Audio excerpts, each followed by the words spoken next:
Mari pada kesempatan ini kita bahas mengenai kehidupan kita yang berkaitan dengan karma.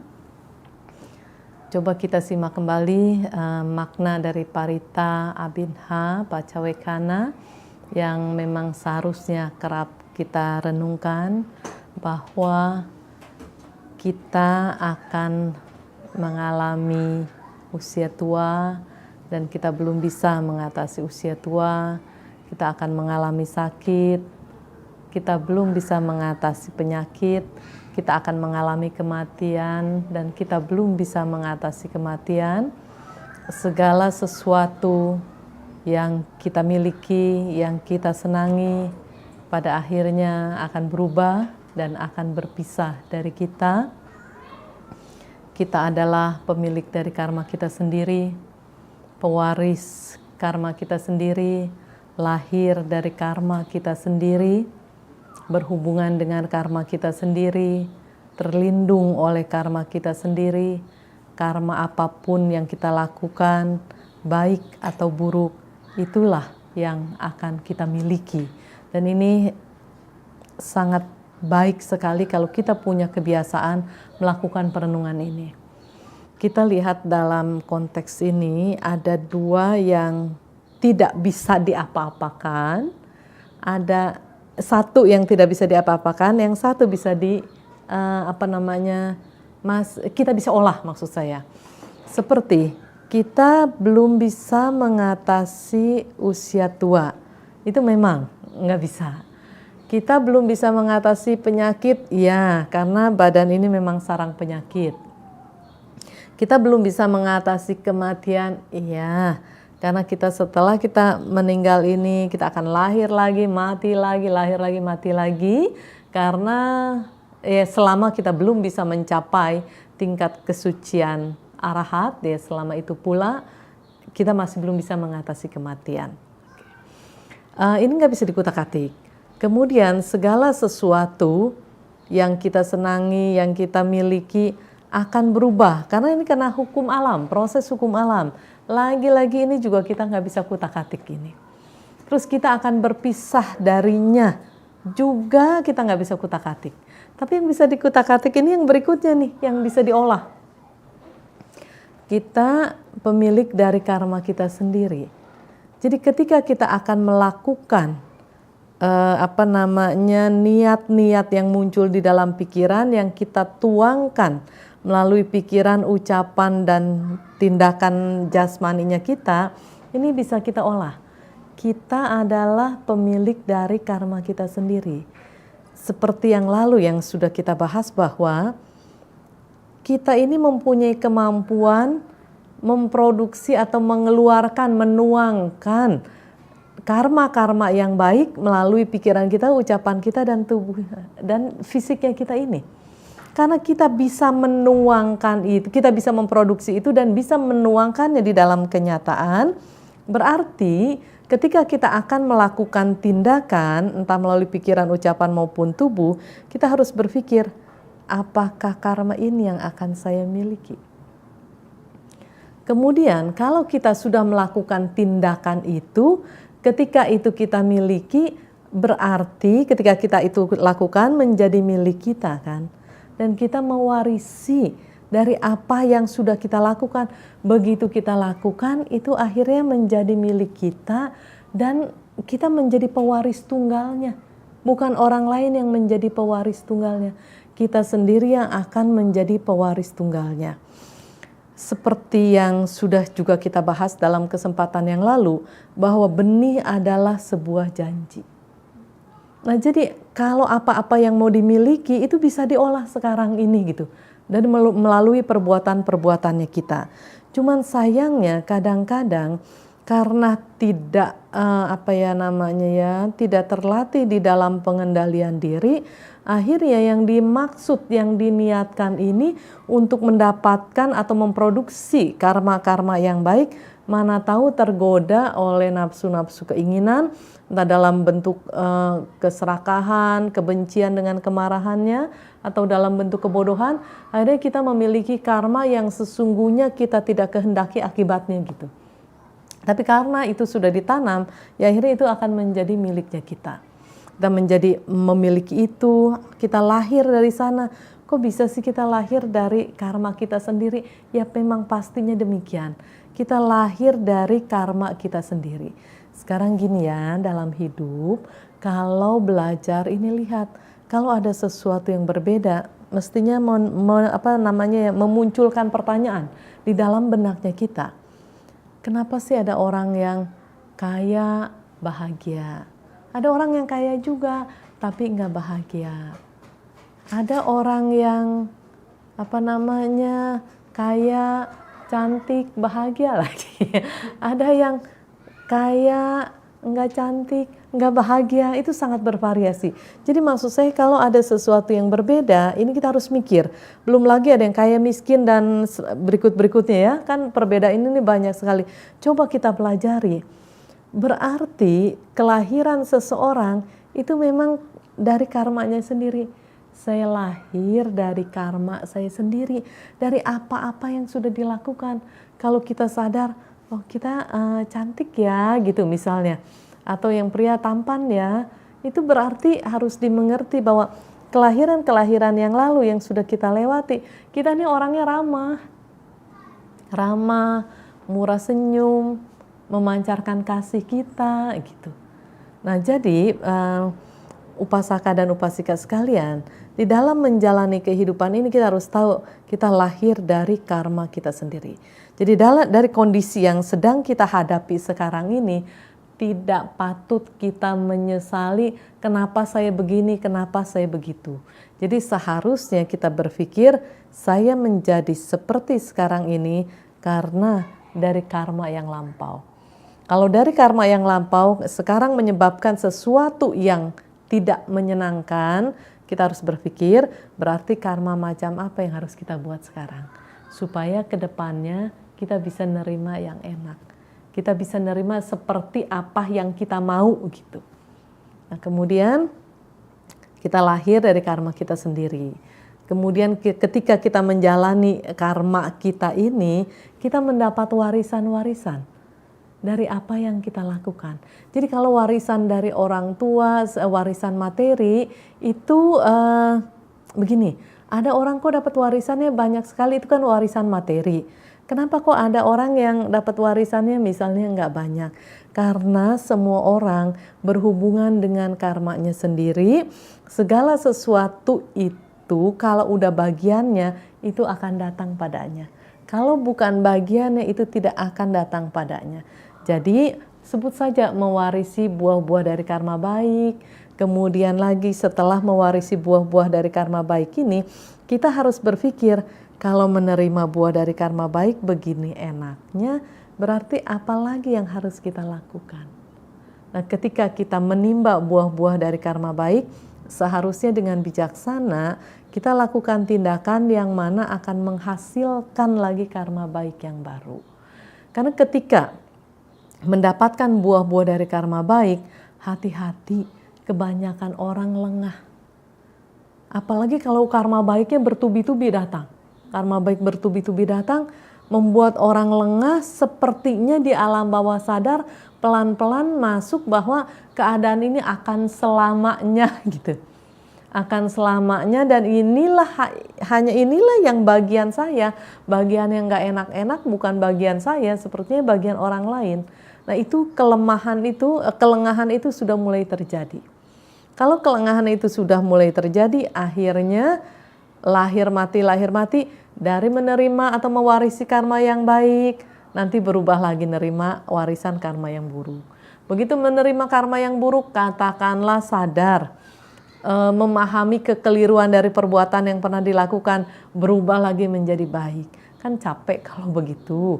Saya pikir alangkah baiknya ketika menerima buah dari karma buruk, kita sadar ini nggak enak, kemudian kita lakukan tindakan-tindakan yang baik. Ketika kita melakukan tindakan-tindakan yang baik dan kemudian karma baik berbuah, nah jangan lengah di situ. Jadi ketika karma buruk berbuah kita jangan lengah, ketika karma baik berbuah juga kita jangan lengah. Karena memang itulah yang diajarkan oleh Buddha kepada kita. Kita ini jangan lengah gitu. Nggak dipesankan jangan lengah kalau lagi berduka, kan enggak. Pokoknya jangan lengah dalam kondisi apapun juga gitu ya. Nah berikutnya lagi kan kita sudah berbicara, kita berhubungan dengan karma kita sendiri dan kita terlindung oleh karma kita sendiri kalau karma yang dilakukan itu yang baik. Kalau karma yang dilakukan yang buruk, kira-kira dia akan melindungi atau apa yang akan terjadi? Iya, kebalikan dari lindung kan. Kalau karma baik yang dilakukan, kita akan terlindungi. Kalau karma buruk yang dilakukan, kita tidak akan terlindungi. Dhamma akan melindungi dia yang mempraktekkan Dhamma.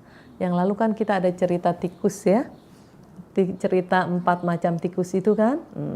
Jadi siapa yang menggali lubang, ya tikus menggali lubang, kalau dia tinggal di lubang itu kan diumpamakan dia mempelajari Dhamma, dia menghayati Dhamma, menganalisa Dhamma dan kemudian dia mempraktekannya.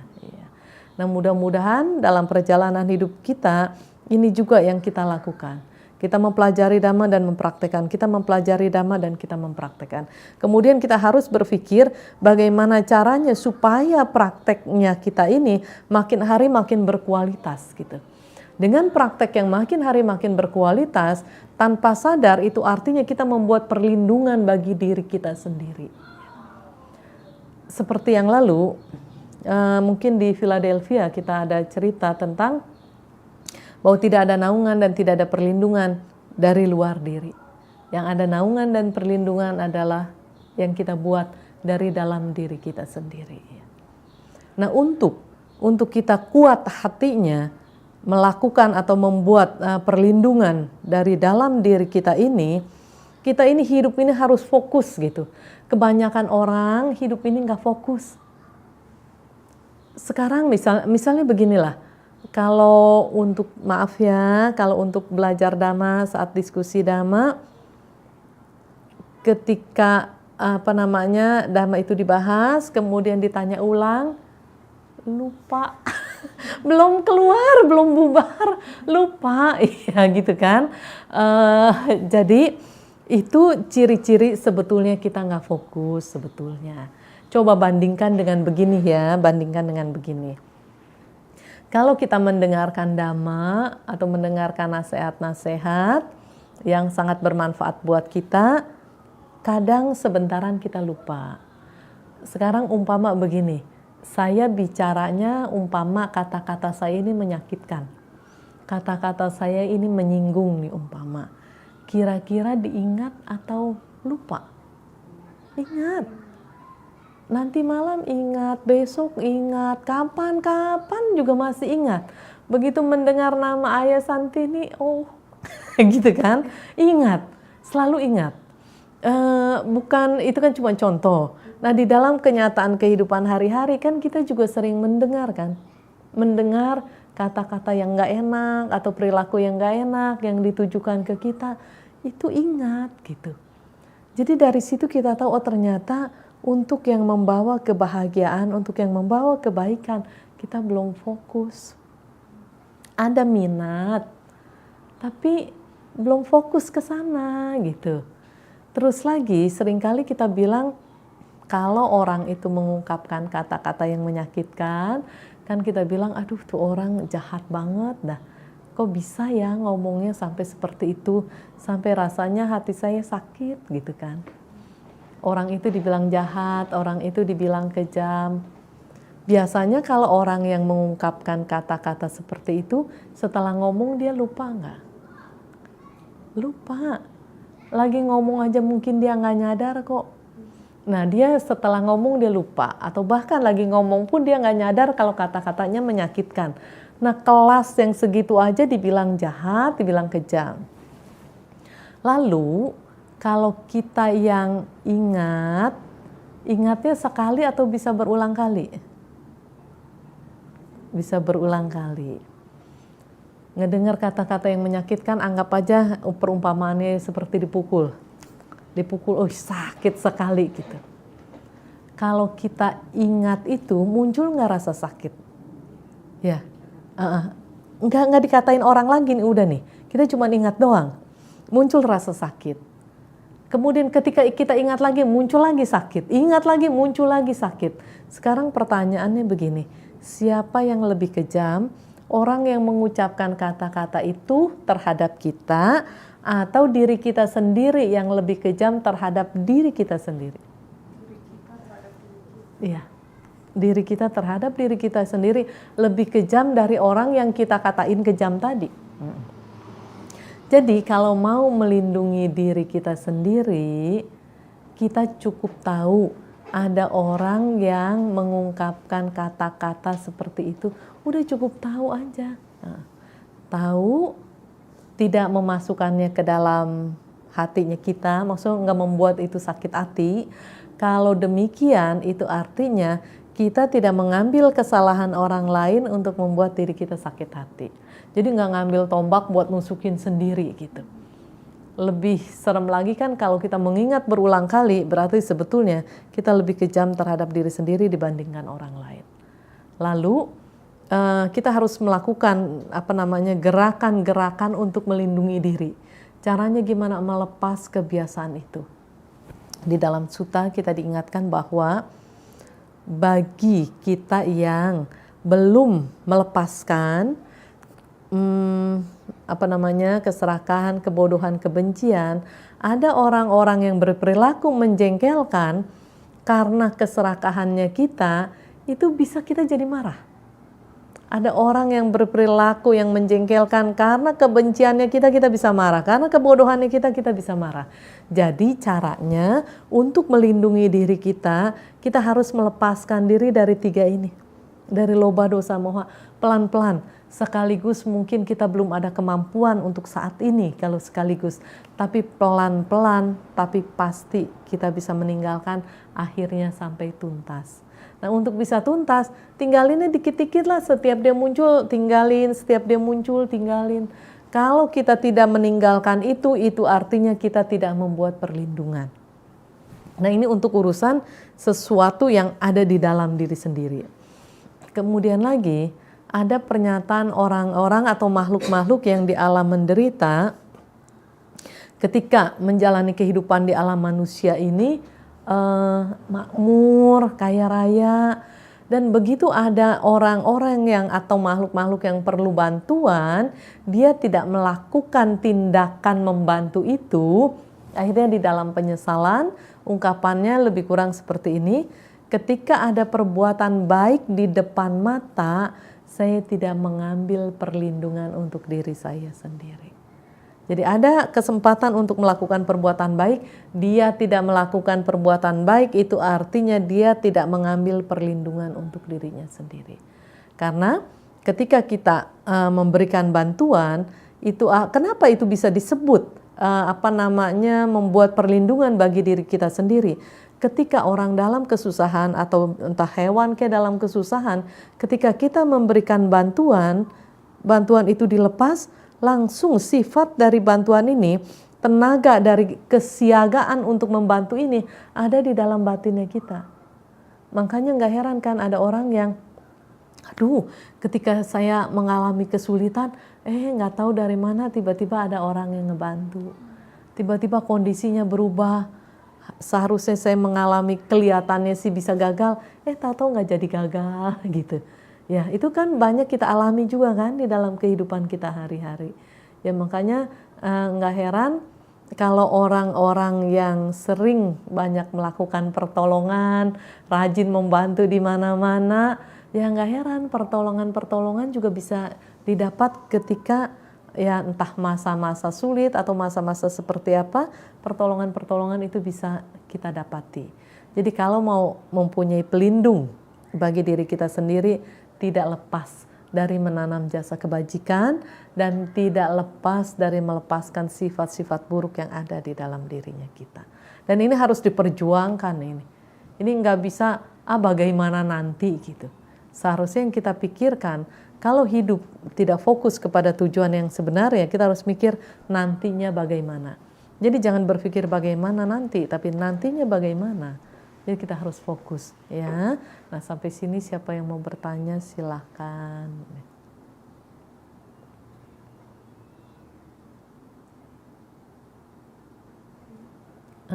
Iya, gimana? Oh iya. Ya,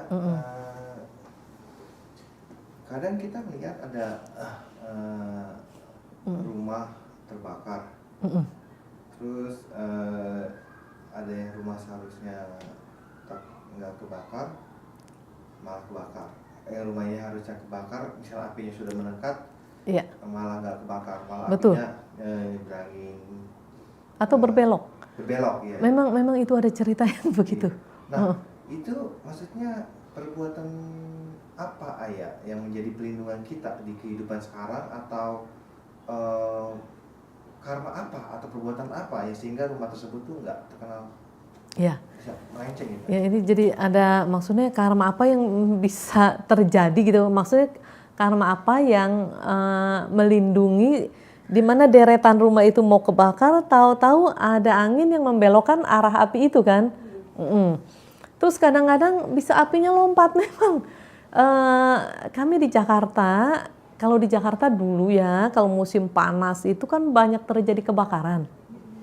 Seringkali baksos. Nah itulah kita bisa melihat, jadi yang ini berapa deret rumah udah hancur gosong, yang ini enggak. Tahu-tahu lompat, tahu-tahu belok. Nah, terus saya mau cerita ada lagi. Saya ini cuma dengar ceritanya. Di daerah Jakarta Pusat juga ada bagian sisi sini kebakaran, sisi sini enggak. Tengah-tengahnya apa? Tengah-tengahnya sungai yang besar. Sungai ini besar. Lagi nih repot-repot kebakaran. Ini seru nonton. Nonton yang kebakaran, yang namanya seru nonton itu kayak ada kegembiraan gitu. Ngelihat yang di seberang sana lagi kebakaran. Tahu-taunya nggak tahu bagaimana apinya bisa nyebrang ke sini, kebakaran juga di sana. Iya. Jadi kalau tadi pertanyaannya, kalau yang berbelok apa yang melindungi gitu kan? Nah, kalau ngelihat dari sini kan kemungkinannya jauh. Kebakar orang sungainya besar, tapi apinya itu entah ke bawah angin yang bagaimana itu bisa lompat ke sini. Berarti kalau melihat orang yang lagi kesusahan dia bergembira, masuklah itu jadi bagian dia. Kena kan itu.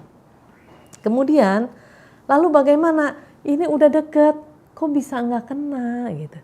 Karena ada tanaman-tanaman karma di mana ketika orang-orang dalam kesusahan, dia mempunyai kemampuan mengambil kesempatan untuk melakukan tindakan menolong. Melakukan kemampuan tindakan membantu. Kan membantu, menolong. Jadi ketika api ini mendekati, jadi siapa sih yang menolong? Yang namanya karma itu adalah bagian dari hukum alam. Hukum alam itu yang bekerja. Iya. Nah ini enaknya kita belajar Dhamma, kita dijelaskan mengenai hukum alam. Kenyataan tentang kehidupan gitu.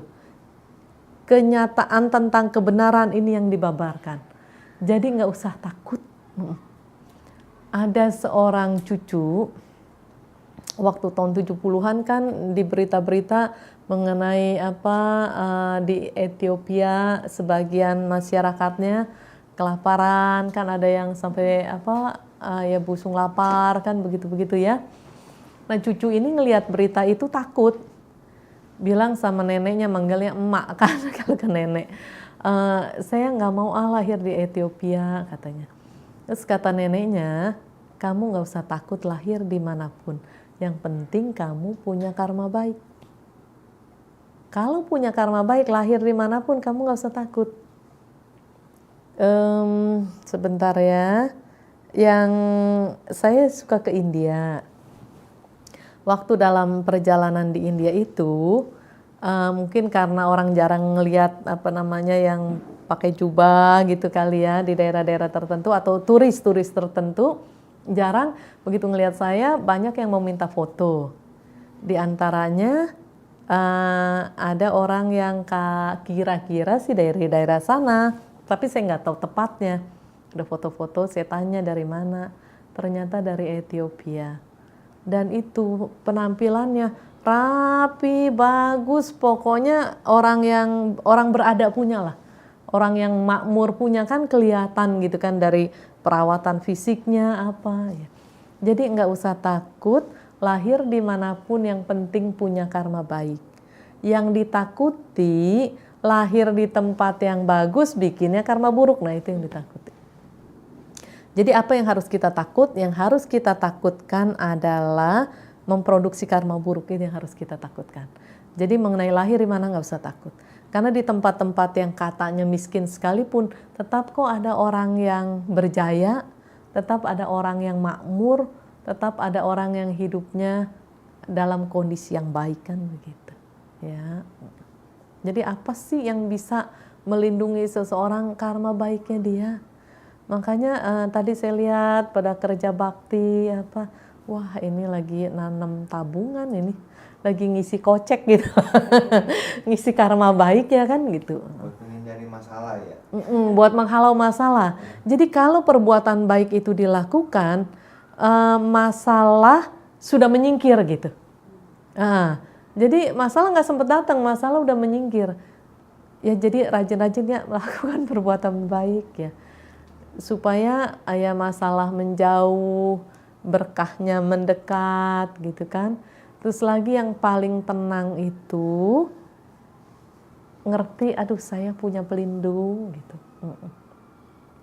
Lalu kalau misalnya sudah melakukan perbuatan-perbuatan baik, tapi kok karma buruk, kayaknya buah dari karma buruk ini ada gitu misalnya ya. Kan kita juga ngelihat kenyataan lah di dalam kehidupan. Ada orang yang banyak melakukan perbuatan-perbuatan baik, tapi kenapa sih dia kena masalah melulu gitu, kena karma buruknya ya berbuah lah gitu. Kita ingat yang namanya tanaman, ditanam dan dia butuh proses tumbuh dan berkembang kan gitu. Lalu saat kita melakukan perbuatan-perbuatan baik, seumpama karma buruk berbuah, kita sebagai Buddhis yang sudah diajarkan tentang hukum karma, kita tidak menjadi panik dan tidak menjadi bingung. Karena kita ngerti, ini tanaman saya yang sekarang. Kalau yang baik-baik ini tanaman saya yang sekarang. Kalau karma buruk yang ini yang berbuah, yang nggak enak ini berbuah, kita paham, ini mesti ada tanaman yang kita tanam sebelum ini gitu. Coba kalau kita nggak ngerti. Kalau nggak ngerti kita panik loh, kita bingung. Kayaknya kok hukum alam kerja apa enggak sih gitu. Kok kayaknya nggak masuk akal, saya udah banyak berbuat baik, kok malah karma buruk terus yang berbuah. Tapi berhubung kita ngerti, kita akan melewati itu dengan baik. Kerennya begini, saat karma-karma buruk berbuah, karma baik terus yang dilakukan. Kan keren banget itu. Ya, kalau kita paham. Kalau kita nggak paham, aduh ngeri, kerugian besar itu. Dan kenyataan ada kenyataan yang baliknya lagi. Orang ini sebetulnya banyak melakukan perbuatan-perbuatan buruk. Tapi kok hidupnya enak ya gitu. Dapat pujian, dapat penghormatan, kayaknya rezekinya juga lancar, kayaknya juga tambah kaya kan gitu. Kalau orang yang nggak memahami ini, anggap aja si orang ini tidak paham tentang hukum karma, dia pikir nggak ada masalah tuh. Melakukan perbuatan-perbuatan salah nggak masalah. Buktinya banyak keuntungan-keuntungan terus yang dia dapatkan. Akhirnya dia ini menempati posisi manusia yang paling rugi. Di mana karma-karma baik berbuah, dia nanamnya yang jelek-jelek. Ya dia tinggalkan. Dia dia pemilik dari karmanya sendiri, lahir dari karma dia sendiri, dari karma-karma yang buruk yang udah dia lakukan kan. Dia juga mewarisi dari karmanya dia sendiri. Terus lagi dia berhubungan dengan karmanya sendiri ya. Kalau orang melakukan perbuatan buruk, banyak melakukan perbuatan buruk, dia menggiring dirinya masuk ke alam yang menderita. Jadi gini ya, melakukan perbuatan buruk, anggap aja dia rutin dah melakukannya ya, menjadi tabiatnya dia. Selain benih-benih ini tertanam, ini ada dorongan tenaga sehingga ketika dia meninggal, dia masuk alam rendah. Ya, jadi ada proses pembuatan, ada proses perjalanan, ada proses masuk ke alam menderita. Begitu masuk ke alam menderita, dia bersentuhan dengan hal-hal yang menderita. Setelah bersentuhan dengan hal-hal yang menderita, dia akan merasakan penderitaan. Harta-hartanya yang dia dapat dengan cara yang nggak tahu seperti apa, kan ditinggalkan semua. Dia berurusan dengan warisan dia yang asli. Warisan dia yang asli yaitu warisan dari perbuatannya. Jadi sampai di sini kita merasa betapa beruntungnya kita memahami tentang hukum karma itu sendiri. Kalau kita nggak paham tentang hukum karma, orang bisa jadi kecewa. Orang bisa jadi panik, bisa jadi bingung dan kemudian mengambil langkah yang salah, kan begitu. Ya. Nah, yang enaknya karma baik dilakukan, berbuah lagi karma baik, kan itu enak banget gitu ya. Terus kalau misalnya karma buruk dilakukan, berbuah lagi karma buruk, sebentar ya, dalam proses hidup ini melakukan karma-karma yang buruk, mana tahu dari karma yang lampau, karma-karma buruk ini berbuah. Nah, itu jenis orang yang dari gelap menuju ke tempat yang gelap. Udah dari keadaan yang gelap, pergi lagi ke tempat yang gelap. Jadi para upasaka upasika sekalian, lebih baik jangan menempatkan posisi di situ dah. Sekarang seandainya ya, kan karena kita masih ada loba, dosa dan moha, kita lihat hari-hari ini, kita mesti analisa nih perilaku kita hari-hari, apa aja sih yang kita lakukan secara umum, kecenderungan apa dari setiap harinya yang kita lakukan ini, kita harus analisa, kemudian kita harus hitung. Kalau kira-kira kelihatannya kecenderungannya banyak melakukan hal-hal yang negatif, kita cepat-cepat harus berpikir bagaimana caranya dari kebiasaan negatif ini harus dirubah ke kebiasaan yang positif gitu. Karena kita memerlukan kebiasaan positif ini, kita memerlukan. Kalau sudah terbiasa untuk melakukan hal-hal yang positif, kita melakukan hal yang negatif tuh susah gitu. Contoh begini, kan di Maribaya, di Bandung, Lembang, kita kan mengadakan program-program pelatihan Wipasana. Antara 8 sampai 11 hari lah begitu setiap programnya. Ada peserta-peserta yang kalau udah lagi ngantuk, capek, ngelihat tembok kayaknya kepengen nyender. kan udah pada pegel gitu, kayaknya kepengen nyender gitu. Ada orang yang udah merasakan ngantuk, capek kayak gitu, begitu ada keinginan untuk nyender, dia langsung muncul, aduh rasanya nggak tega dah. Nggak tega melakukan ini gitu. Maksudnya nggak tega gimana? Sedang berjuang untuk melatih kesadaran dan konsentrasi, rasanya perjuangan ini nggak tega kalau dinodai dengan bersandar gitu. Nggak tega rasanya dinodai dengan bermalas-malasan.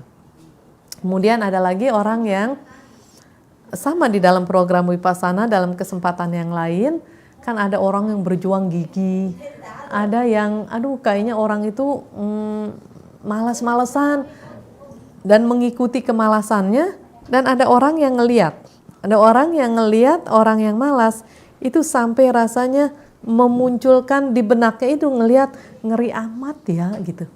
Ngelihat orang yang malas itu di dalam pikirannya dia muncul kengerian kalau kemalasan itu ada di dalam dirinya gitu.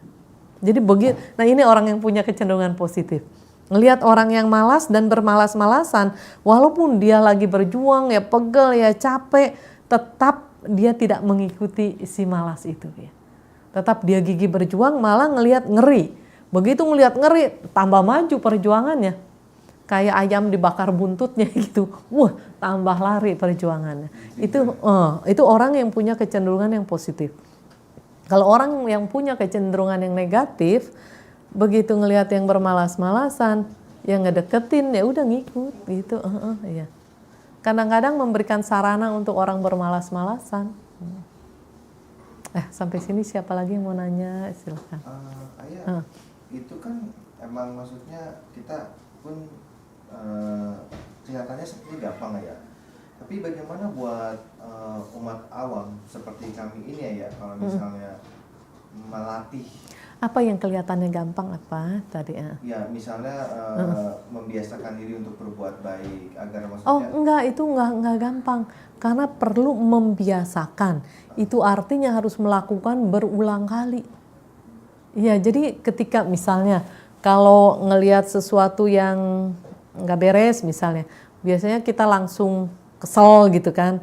Nah kita harus membiasakan diri, bukan kesel yang keluar, tapi terpancar kasih dari kita. Seperti gitu. tadi ayah bilang kan, kalau misalnya tadi kayak saya balik lagi kasus saya kayak masalah kebakaran itu.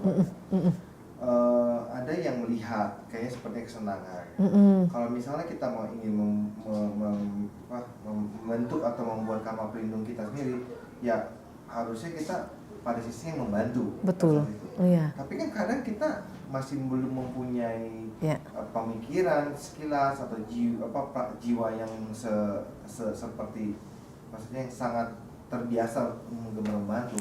Nah, maksud saya itu kan bagi orang yang sudah terbiasa mungkin ini sangat mudah dan inilah. Tapi kalau misalnya bagi orang yang di seberangnya itu ayah, yang melihatnya kena, bagaimana ayah melatih atau memunculkan itu ayah? Nah, apakah itu butuh waktu atau emang karma sebelumnya mereka tuh lahir di situ sebagai di situ ayah? Yang mana nih? Seberangnya, yang maksudnya melihat. Yang kebakaran atau yang nonton? Yang nonton ayah. Yang nonton? Iya. Ya, otomatis kayak karena karmanya dia lahir di sana kan, dia membawa dirinya di sana gitu. Kan yang jadi pertanyaan, gimana sih sebetulnya kan ya sebaiknya jangan melakukan itu gitu. Kalau itu terjadi kan berarti karena ketidaktahuan ya. Di dalam sutta, kalau nggak salah Dewata Samyutta, pokoknya di dalam sebuah sutta ya, saya takut salah nyebut sutanya ya, saya lupa nih nama sutanya. Di dalam sutta kita diingatkan bahwa kalau orang-orang bodoh kemanapun dia pergi, dia selalu membuat tindakan-tindakan yang merugikan bagi dirinya sendiri. Ya. Jadi ingat ya, kalau orang-orang bodoh, dia selalu melakukan tindakan-tindakan kemana-mana. Selalu melakukan tindakan-tindakan yang merugikan dirinya sendiri. Kayak tadi, yang ceritanya di seberang kebakaran, di sini kok malah kayaknya nonton dengan serunya gitu, ada nada bergembira di sana. Kan berarti itu karena kebodohan. Kalau dia bijaksana melihat itu, dia ngerti ini peluang buat dia untuk menanam jasa kebajikan, peluang buat dia untuk membuat perlindungan bagi dirinya sendiri. Nah, jadi karena kebodohan itu. Lalu gimana caranya keluar dari itu? Mesti belajar. Mesti belajar dhamma ya. Belajar dhamma itu artinya kan belajar kebenaran kan gitu. Belajar tentang kebenaran. Walaupun ada yang sifatnya penghiburan atau hiburan, kalau itu bukan kebenaran, walaupun itu menghibur, lebih baik itu jangan diambil. Kebenaran walaupun saat kita menerima itu terasa pahit, lebih baik kita ambil ya. Karena kebenaran itu akan menyembuhkan gitu. Akan menolong. Kan ngeri banget ya. Nah, kalau kita belajar kebenaran, pelan-pelan kita akan menjadi orang yang berpengetahuan, pelan-pelan mohanya rontok, dan pelan-pelan kita menjadi orang yang bijaksana gitu. Kenapa sih kita perlu belajar dhamma? Buddha membabarkan dhamma seperti begini ya, menegakkan kembali sesuatu yang udah terjungkir balik. Ini kan banyak pandangan-pandangan keliru kan. Di dalam kehidupan kita, di dalam pikiran kita pun kita masih punya pandangan-pandangan yang keliru, yang belum tepat gitu. Yang seringkali kan begini, ada orang yang pengalaman, saya pikir itu benar makanya saya kerjain, taunya salah kan gitu. Jadi saat melakukan ada pandangan salah di kita pada waktu itu. Setelah berjalannya waktu dengan pengalaman dan pengetahuannya bertambah, kita akhirnya ngerti, saya pikir itu benar, ternyata salah. Nah, di situ aja kan udah muncul kebijaksanaan ketika berpikir itu ya. Jadi Buddha membabarkan dhamma seperti menegakkan kembali sesuatu yang sudah terjungkir balik. Buddha membabarkan dhamma seperti menunjukkan jalan bagi, itu yang ketiga, seperti menyingkap sesuatu yang tersembunyi gitu. Jadi kan ada sesuatu yang tersembunyi, nah itu mengungkap sesuatu yang tadinya tersembunyi. Banyak kan apa yang tadinya tersembunyi karena pandangan-pandangan salah, karena tradisi-tradisi, karena kebudayaan-kebudayaan, banyak gitu yang tersembunyi gitu. Contohlah sekarang saya mau ngomong dulu soal rumah-rumahan ya. Kan kalau orang meninggal ya, tradisi dari Tionghoa ya, orang Tionghoa kan suka bakar rumah-rumahan. Sebetulnya kalau kita melihat kebenarannya, kan di situ ada pesan moral sebetulnya. Jadi rumah-rumahan kan dibakar. Nah, untuk orang yang meninggal, rumah-rumahan atau apapun yang dimilikinya semuanya jadi abu gitu. Jadi kita harus belajar melihat kenyataan, bukan oh ini rumah-rumahan dibakar jadi nanti di sononya jadi rumah. Bukan. Untuk orang yang masih hidup. Kalau kita belajar Dhamma, kita bisa ngelihat ada pesan-pesan moral gitu. Katakanlah itu pesan moral dari nenek moyang, tapi kita bisa mempelajari itu ada pesan moral apa ya di situ. Kalau kita berpegang pada Dhamma, kita bisa membaca. Kita bisa membaca pesan-pesan moral yang misalnya seperti ini. Ada bikuni Patacara ketika menyiram air, mau cuci kaki, ketika nyiram air pertama nyerapnya cepet banget. Air yang berikutnya nyerap juga tapi nggak secepat yang pertama. Yang ketiga juga demikian, lebih nggak mencerapnya nggak seperti yang pertama. Dari 1, 2, dan 3 kelihatan perubahan, kelihatan anicca. Melihat itu kan ada pesan moral gitu. Ada pesan moral bahwa segala sesuatu berubah. Dan beliaunya saat itu langsung mencapai arahat. Ya. Kayak kita juga ngelihat yang seperti itu, nyiram-nyiram air kan, kita juga ngelihat gitu kan, saat nyiram tanaman juga kan berasa saat tanah kering, tapi kenapa kok kita nggak tercerahkan gitu ya? Karena parami kita belum cukup. Nah, jadi sekarang kita tambah paraminya kita ya, supaya kita bisa mengikuti tuntunan dari Sama Sambuddha. Kita juga bisa melihat akhirnya apa-apa yang tadinya tersembunyi gitu. Kita mendengar anicca, dukkha, dan anatta. Kalau kita belum menembus itu berarti masih tersembunyi gitu. Mata kita masih tertutup oleh kekotoran batin itu ya.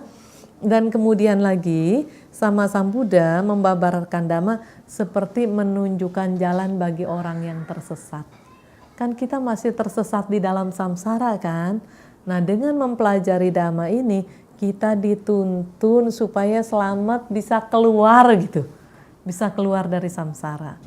Dan Sama Sambuddha membabarkan Dhamma seperti memberikan penerangan di dalam kegelapan bagi orang-orang yang mempunyai mata dan mempunyai kemampuan melihat gitu. Kan ada orang punya mata tapi kan ada yang matanya buta kan gitu, nggak bisa melihat, kan ada yang buta melek gitu kan. Iya. Jadi memberikan penerangan bagi orang yang mampu melihat. Nah, sekarang pelan-pelan dengan kita belajar Dhamma, akhirnya mata kita yang tadinya masih surem-surem, ngelihatnya masih remang-remang, kan pelan-pelan kita melihat kehidupan udah lebih baik kan. Seperti kita terjadi diskusi saat meditasi atau saat kita memang diskusi, setelah meditasi kan kita diskusi, atau setelah ceramah kita diskusi Dhamma lagi dengan tanya jawab. Kelihatan sekali kemajuannya itu, kelihatan mengungkapkan kesalahan diri sendiri pun dengan jujur ya. Saya sudah melakukan, oh ini ternyata salah, seharusnya gini. Mengungkapkan, kalau dulu kan kesalahan bisa nggak disembunyikan. Udah melakukan kesalahan disembunyikan. Kalau sekarang beda banget, tampilannya beda sekali. Begitu melakukan kesalahan nyadar, oh iya ini salah. Kemudian diungkap dengan jujur dan diskusi, bagaimana supaya lebih baiknya, bagaimana supaya ini nggak terjadi lagi. Coba, itu kan tanda-tanda kemajuan. Itu kan artinya tanda-tanda di mana mata kita juga bisa ngelihat gitu. Lihat, oh ini salah, oh yang ini yang benar kan gitu. Berarti kita bisa menerima penerangan dari apa yang Buddha berikan. Ya, jadi kita memang berkepentingan untuk belajar Dhamma karena kita berkepentingan menyelamatkan hidup ini, karena di dalam kehidupan yang kita lewati banyak yang terjungkir balik nih di masyarakat ini, banyak pandangan yang terjungkir balik. Belum lagi di pikiran kita sendiri, karena kita juga kan bagian dari masyarakat itu. Di pikiran kita sendiri juga banyak pandangan-pandangan yang terjungkir balik. Ada kebiasaan orang-orang dulu dan mungkin juga sampai sekarang, kalau marah itu tandanya sayang. Jadi dimarahin terus karena tandanya sayang. Ini mau ngasih tanda mata sayang. Jadi dimarahin terus. Padahal kan tandanya sayang nggak mesti marah kan. Banyak yang lain gitu. Banyak yang lain, banyak yang sangat baik dengan cara yang benar. Dan sekarang tandanya sayang ya pakailah yang baik dengan cara yang benar gitu. Ya, siapa lagi yang mau bertanya? Silahkan. Ya. Kalau misalkan misalkan ada seorang anak kayak, anggaplah itu mungkin anak kita, dia melakukan kesalahan ke orang lain, terus kita sebagai orang tua misalkan cuma bilang aja jangan berbuat seperti itu, tapi setelah itu si anak ini melakukan kesalahan ke orang tuanya, misalkan langsung dipukul, dimarahi ayah.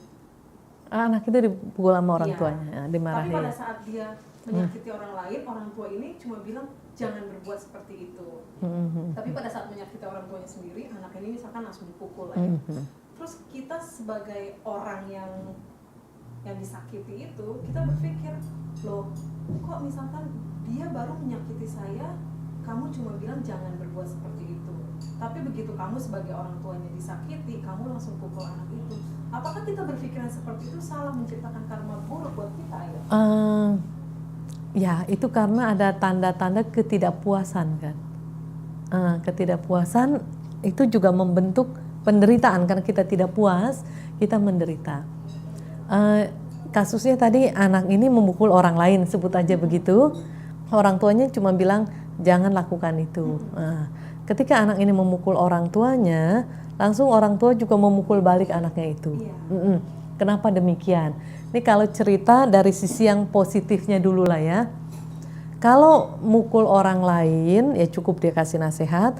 Kalau sampai memukul orang tuanya sendiri, berarti anak ini udah lebih parah gitu.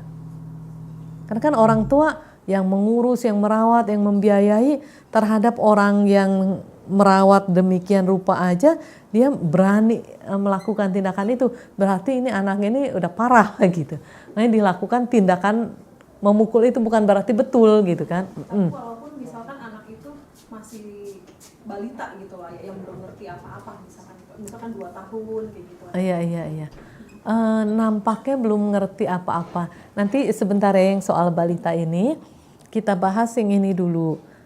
Kebiasaan orang tua, kalau anak yang melakukan kesalahan, orang tua seringkali bilang jangan melakukan itu. Tapi orang tua nggak kasih gambaran apa yang harus dilakukan. Kalau ini jangan, apa dong yang harus dilakukan? Nah, karena seringkali dibilang jangan melakukan itu, misalnya jangan memukul. Ketika orang tua ini bilang jangan memukul, kan kebayang gerakan memukul kan? Kebayang lagi gerakan memukul, tambah kuat.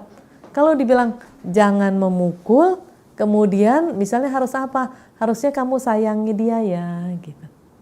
Kan ada anak kecil yang memang suka marah-marah, mukul orang tuanya. Kalau saya lihat itu, oh jangan pukul mama ya, sayang mama ya, gitu. Jadi kalau jangan ini, jadi harusnya gimana? Oh harusnya sayang, kan jadi anak-anak dapat ide, harusnya sayang, gitu. Lalu mengenai balita ini, gimana kalau anaknya ini baru 2 tahun, nampaknya belum mengerti apa-apa. Jadi sebetulnya sebentar ya, bukannya nggak ngerti apa-apa, tapi memang itu udah bawaan dari dia. Karena nggak semua anak itu kasar, nggak semua anak itu bisa melukai. Bahkan ada anak kecil yang ngelihat binatang disakiti aja dia udah nangis. Ngelihat binatang disakiti aja udah nangis. Waktu itu ada anak kecil yang ngelihat upacara di mana hewan itu misalnya karena dia harus berpacu, dipukul kan gitu kan. Anak kecil ini nangis terus. Akhirnya kakeknya bilang, kalian orang dewasa kalah sama anak kecil. Anak kecil aja nggak tega ngelihat hewan dipukulin. Kok kamu yang dewasa bisa-bisanya mukulin gitu. Jadi memang bawaan dari yang lalunya ini. Jadi kalau ada tanda-tanda anak kecil ini suka memukul atau apa, itu ada bawaan dari yang lalu. Nah kemudian berusaha sebaik-baiknya mengarahkan dia supaya dia tidak membuat membuat perilaku yang pada akhirnya menjadi bumerang buat dirinya sendiri. Nah arahkan dia untuk membuat pulau pelindung bagi dirinya sendiri. Ya. Ini kewajiban orang-orang dewasa. Ya. Ya ini kehidupan. Ya Jadi gimana? kalau misalkan orang itu misalkan saya yang disakiti misalkan ayah, saya berpikir misalkan kok orang tuanya misalkan seperti itu, saya punya pikiran kok orang tuanya seperti itu ya, maksudnya saya disakiti, dia maksudnya enggak memberikan pengarahan, tapi begitu kamu yang disakiti sebagai orang tua, kamu pukul itu anak. Dengan pemikiran saya seperti itu, apakah saya menciptakan karma buruk untuk diri saya sendiri, ayah? Iya. Iya. Karena kelihatan tadi ketidakpuasan udah, terus ngiri juga kan. Kok giliran dia mukul saya kamu cuma begitu doang, giliran dia mukul kamu kok kamu pukul dia kan gitu. Ada unsur-unsur di situ ya. Jadi apapun sebaiknya di tangan kita semua harusnya menjadi emas. Ketika anak itu mukul kita misalnya nggak diapa-apain sama orang tuanya, kalau pas mukul orang tuanya diapa-apain gitu kan, dipukul lagi sama orang tuanya. Di situ kita dapat pengalaman, oh seharusnya orang tidak melakukan hal yang seperti itu gitu. Nah, jadi berarti ya sebaiknya saya juga tidak melakukan tindakan yang seperti mereka lakukan. Jadi selalu dapat hikmahnya aja. Ya makasih. Ya. Seberapa besar peran dari karma buruk yang lalu atau perbuatan baik mendorong untuk kehidupan saat ini? Seberapa besar? Jawabannya gini dah.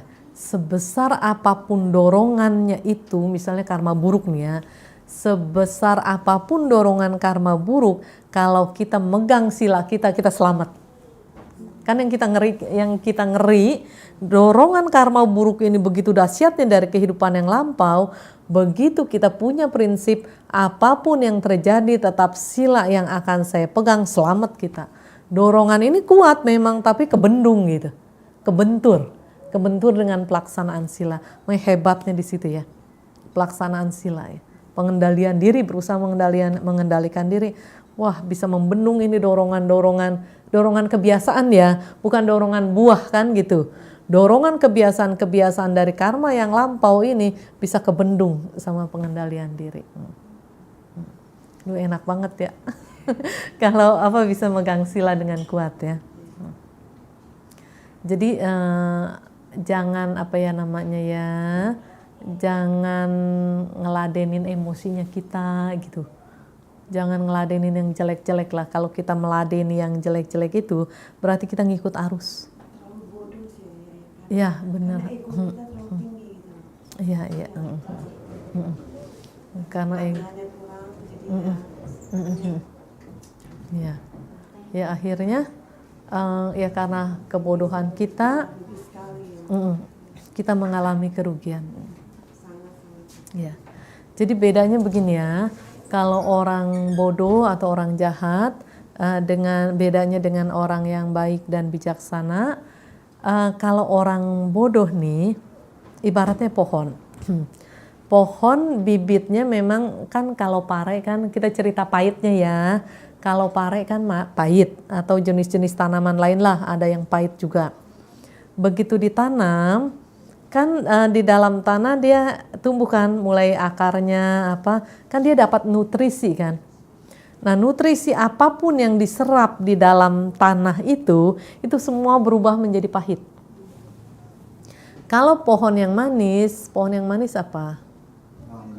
Mangga ada yang asam juga gitu ya. Ini jeruk, ini anggap aja mangga yang manis gitu ya. Jeruk yang manis ya, pepaya dah ya. Pepaya yang manis begitu ditanam sama walaupun ini bertetanggaan, ini pohon bertetanggaan, begitu ini ditanam buah yang pepaya lah anggap, nutrisi apapun yang diserap itu berubah menjadi manis. Kan gitu.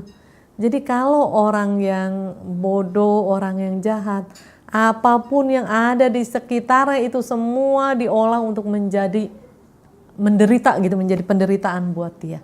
Tapi kalau orang yang bijaksana, apapun diolah sedemikian rupa untuk menjadi kebahagiaan. Makanya semua yang ada di hadapan kita, pandai-pandai mengolahnya untuk semua jadi emas ya. Ini cerita emas dulu nih ya. Saya kenal seseorang yang saat itu kehidupannya menurut ceritanya ya lagi mengalami kesulitan secara ekonomi. Terus ada orang yang punya pabrik beras, dan dia kalau harus membuang sekamnya itu dia harus perlu ongkos lagi kan, perlu biaya lagi. Jadi dia bilang, siapa nih yang mau ngambil kulit gabah, ya sekam itu kan, ngambil kulit gabah, dia udah ambil aja gitu. Orang ini ngedengar. Terus tapi dia nggak punya mobil, dan dia juga punya tahu pasarnya buat ngejual sekam ini. Terus akhirnya dia cari ke orang yang biasa nyewain mobil. Boleh nggak saya sewa mobil, tapi bayarnya nanti. Kalau udah hasil ngejual sekam ini, baru saya bayar gitu. Terus kata yang punya mobil, ya bisa nggak apa-apa gitu. Nah kemudian berlanjut begitu tuh, berlanjut terus.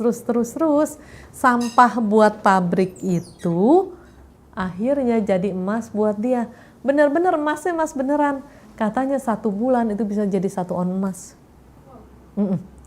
Itu kan udah kena biaya sewa mobil, biaya rumah tangganya kan gitu. Itu dia masih bisa nabung 1 ons emas ya. Sampah buat orang lain diolah jadi emas buat dia. Dan hidupnya makin lama makin sejahtera, makin makmur. Ya sekarang seorangnya udah meninggal, tapi anak-anaknya bisa menjalani usahanya dengan baik. Jadi kita belajar apapun ya, semuanya harus diolah jadi emas. Nah cerita lagi akar nih tadi. Akar kayak pohon pepaya kan juga kan dipupukin, kasih pupuk kandang kan bau banget, ya kan? Nah apapun yang ada, apapun yang berhubungan dengannya, semuanya pinternya dia olah jadi manis. Sekarang kita juga mesti pintar-pintar kayak gitu kan. Kan semeraut banget itu, di dalam tanah kan semeraut. Ada batu, ada apa semeraut banget di situ. Termasuk pupuk kandang lagi ditaruh di situ. Udah bau ya, tapi akhirnya sama dia pandai, dia olah jadi pepaya yang enak, yang bervitamin. Sama hidup kita juga, mari kita olah hidupnya kita supaya menjadi berkah buat diri sendiri dan juga membawa kebahagiaan buat orang lain ya. Terima kasih ya. Semoga semua makhluk bahagia ya. Sabe sata bawantu suki tata. Sadu, sadu, sadu.